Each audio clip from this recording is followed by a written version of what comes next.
Pernah gak sih kita merasa lagi dimanfaatin sama orang lain? Atau disepelekan?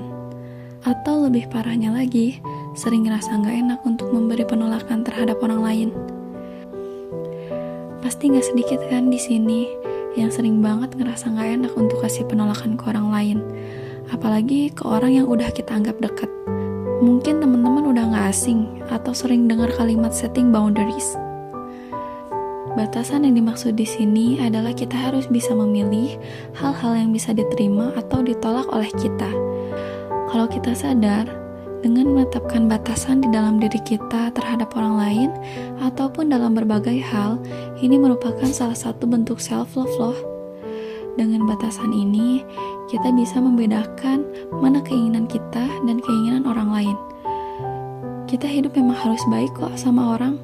Tapi, kalau kita sudah merasa terganggu dan ada yang mengganjal di hati kita saat kita berbuat sesuatu untuk orang lain, apalagi kalau kita sampai ngerasa powerless atau gak berdaya saat ada di situasi memenuhi kemauan atau keperluan orang lain, artinya kita memerlukan boundaries atau batasan itu untuk melindungi diri kita.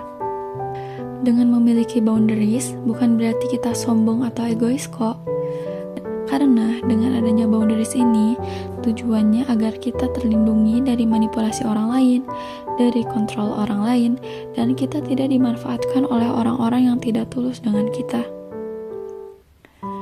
Karena dengan adanya boundaries ini, kita bisa memfilter siapa saja orang-orang yang tulus dan menghargai kita. Karena untuk dihargai orang lain, bukan berarti kita harus selalu mengiyakan apa yang orang lain mau kok.